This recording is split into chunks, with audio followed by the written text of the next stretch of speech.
When I first began recording wild soundscapes 45 years ago, I had no idea that ants, insect larvae, sea anemones, and viruses created a sound signature. But they do. And so does every wild habitat on the planet, like the Amazon rainforest you're hearing behind me.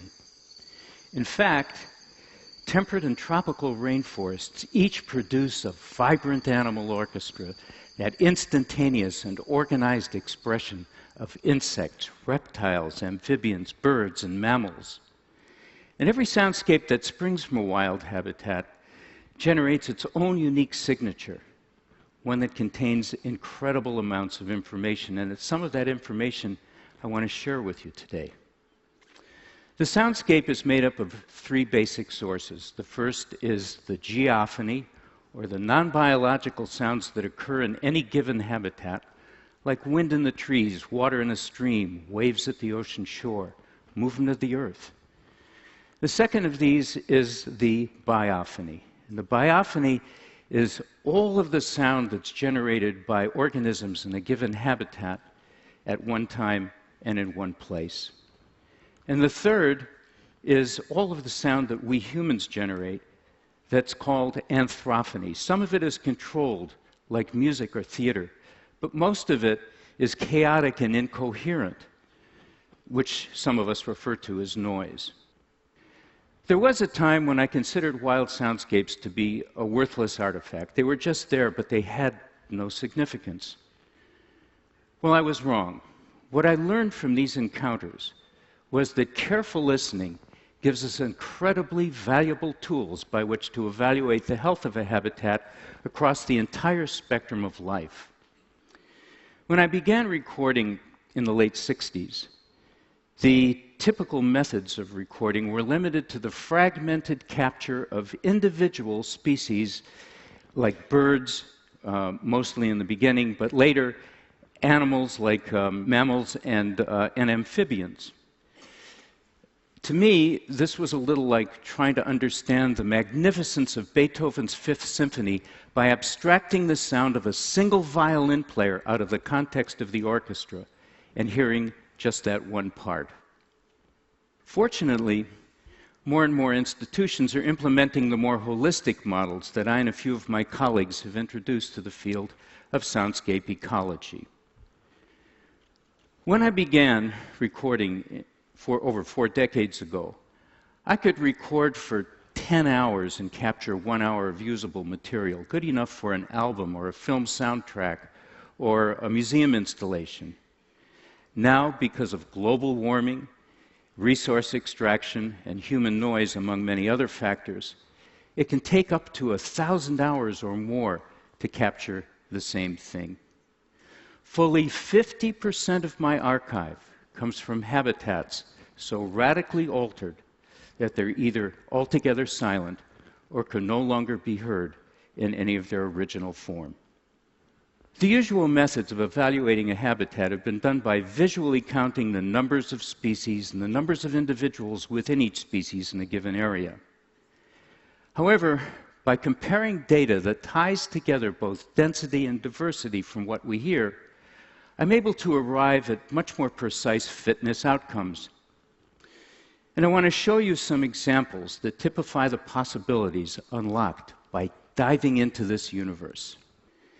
This is Lincoln Meadow. Lincoln Meadow is a 3.5-hour drive east of San Francisco in the Sierra Nevada mountains at about 2,000 meters altitude, and I've been recording there for many years.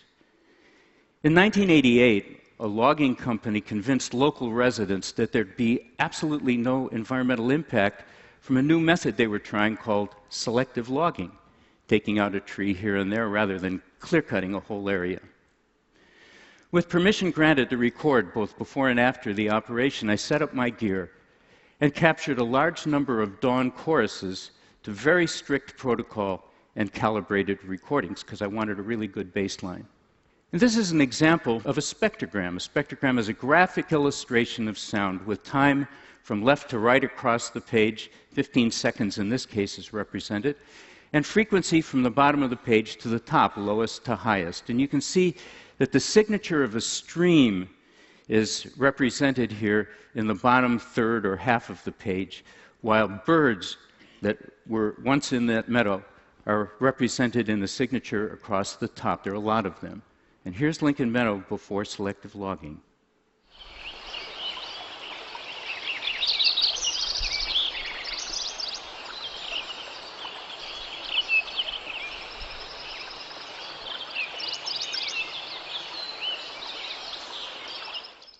Well, a year later, I returned, and using the same protocols and recording under the same conditions, I recorded a number of examples in the same dawn choruses, and now this is what we've got. This is after selective logging. You can see that the stream is still represented in the bottom third of the page, but notice what's missing in the top two-thirds.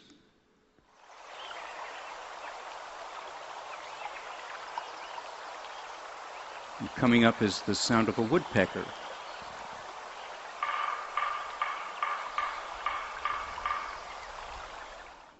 Well, I've returned to Lincoln Meadow 15 times in the last 25 years, and I can tell you that the biophony, the density and diversity of that biophony has not yet returned to anything like it was before the operation. But here's a picture of Lincoln Meadow taken after, and you can see that from the perspective of the camera, or the human eye, hardly a stick or a tree appears to be out of place, which would confirm the logging company's contention that there's nothing of environmental impact. However, our ears tell us a very different story. Young students are always asking me what these animals are saying, and really, I've got no idea. But I can tell you that they do express themselves. Whether or not we understand it is a different story. I was walking along the shore in Alaska, and I came across this tide pool filled with a colony of sea anemones, these wonderful eating machines, relatives of coral and jellyfish. And curious to see if any of them made any noise, I dropped a hydrophone, an underwater microphone covered in rubber, down the mouth part, and immediately the critter began to absorb the microphone into its belly, and the tentacles were searching out the surface for something of nutritional value, the static-like sounds that are very low that you're going to hear right now.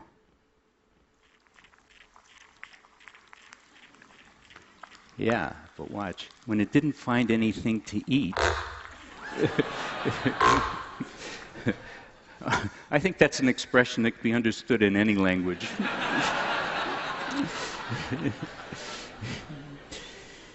At the end of its breeding cycle, the Great Basin spadefoot toad digs itself down about a meter under the hard-pan desert soil of the American West, where it can stay for many seasons until conditions are just right for it to emerge again.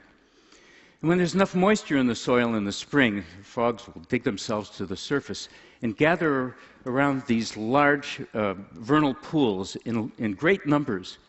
And they vocalize in a chorus that's absolutely in sync with one another. And they do that for two reasons. The first is competitive, because they're looking for mates. And the second is cooperative, because if they're all vocalizing in sync together, it makes it really difficult for predators like coyotes, foxes, and owls to single out any individual for a meal.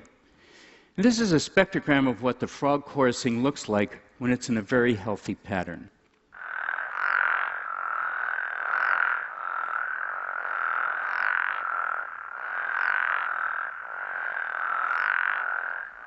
Mono Lake is just to the east of Yosemite National Park in California. And it's a favorite habitat of these toads, and it's also favored by U.S. Navy jet pilots who train in their fighters, flying them at speeds exceeding 1,100 kilometers an hour and altitudes only a couple of hundred meters above ground level of the Mono Basin. Very fast, very low, and so loud that the anthrophony, the human noise, even though it's 6.5 kilometers from the frog pond you just heard a second ago, it masked the sound of the chorusing toads. You can see in this spectrogram that all of the energy that was once in the first spectrogram is gone in the top end of the spectrogram, and that there's breaks in the chorusing at 2.5, 4.5, and 6.5 seconds, and then the sound of the jet, the signature, is in yellow at the very bottom of the page.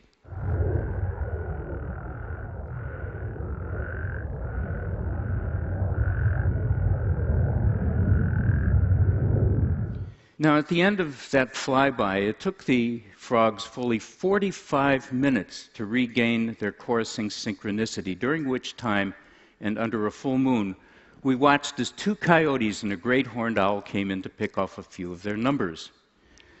The good news is that with a little bit of habitat restoration and fewer flights, the frog populations, once diminishing during the 1980s and early 90s, have pretty much returned to normal.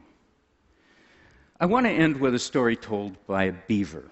It's a very sad story, but it really illustrates how animals can sometimes show emotion, a very controversial subject among some older biologists. A colleague of mine was recording in the American Midwest around this pond that had been formed maybe 16,000 years ago at the end of the last ice age. It was also formed in part by a beaver dam at one end that held that whole ecosystem together in a very delicate balance. And one afternoon, while he was recording, there suddenly appeared from out of nowhere a couple of game wardens who, for no apparent reason, walked over to the beaver dam, dropped a stick of dynamite down it, blowing it up, killing the female and her young babies. Horrified, my colleague remained behind to gather his thoughts and to record whatever he could the rest of the afternoon. And that evening, he captured a remarkable event. The lone surviving male beaver swimming in slow circles, crying out inconsolably for its lost mate and offspring.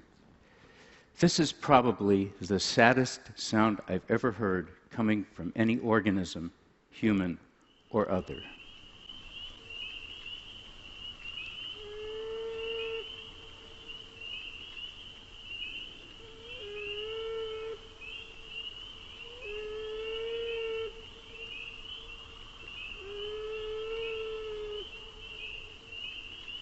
Yeah, well, there are many facets to soundscapes, among them the ways in which animals taught us to dance and sing, which I'll save for another time.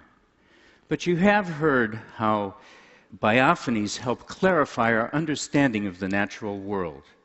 You've heard the impact of resource extraction, human noise, and habitat destruction. And where environmental sciences have typically tried to understand the world from what we see, a much fuller understanding can be got from what we hear. Biophonies and geophonies are the signature voices of the natural world. And as we hear them, we're endowed with a sense of place, the true story of the world we live in. In a matter of seconds, a soundscape reveals much more information from many perspectives, from quantifiable data to cultural inspiration. Visual capture implicitly frames a limited frontal perspective of a given spatial context, while soundscapes widen that scope to a full 360 degrees, completely enveloping us. And while a picture may be worth 1,000 words, a soundscape is worth 1,000 pictures. And our ears tell us that the whisper of every leaf and creature speaks to the natural sources of our lives, which indeed may hold the secrets of love for all things, especially our own humanity. And the last word goes to a jaguar from the Amazon.